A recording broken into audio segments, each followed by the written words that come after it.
If we don't empower young people to get involved in the future of this country, then we are lost. Because who are we without our young people? Who are we as a country if we can't believe in the power of youth?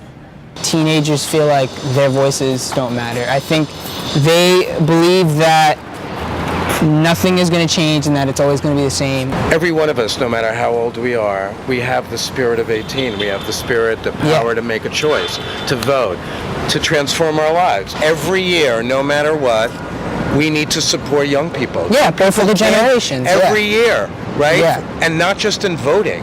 Yeah. And being able to get their voice out. I haven't been 18 for 70 years, and I am well aware of the fact that it's a reciprocal relationship to talk to young people about where their responsibilities were as citizens, what they owed to each other as fellow citizens, and what they owed to the government, and in return what the government, that is whatever the government was, owed you as a citizen. I think the main thing with different generations is the ignorance of I don't. Yeah, the assumptions. Like I don't. You're just a silly old man, or you're just a stupid kid who doesn't know anything. Right, and neither are right, and neither, you know. Yeah, and I think it's important for both of them to help each other build a better world. We need to start building bridges between the two age groups and the two different generations. We're already doing this, right? Yeah. I mean, we have been engaged in cross-generational content for almost a year. I know you guys are going to do great.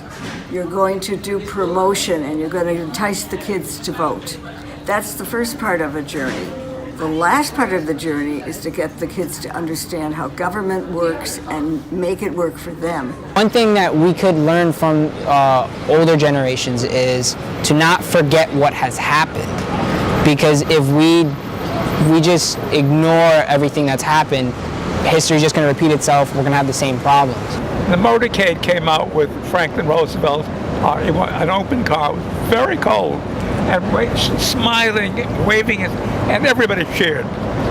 And it was not so much that everybody was there to vote for him, but the participation in government, which includes not only voting, but also being in the presence of worthy candidates and taking part in the whole process of being a citizen in this country. We need history, you guys, not to blame, but to remember. To remember and to learn. As a reflection, right? To learn from the past. Definitely. I mean, the whole basis of We Are All 18 is that since adults haven't been successful in getting your generation to vote, you might get to register, but by the time you get to election day, you got something better to do, whatever.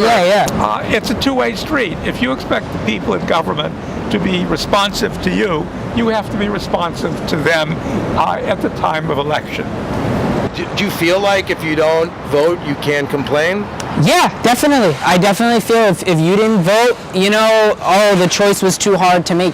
You have to make the choice. We're not divisive. We're not trying to say you have to be Democratic or you have to be... No, you can have your values. We want your values. We want the diversity. We want the different age groups in We're All 18. We're not blue or red, we're purple.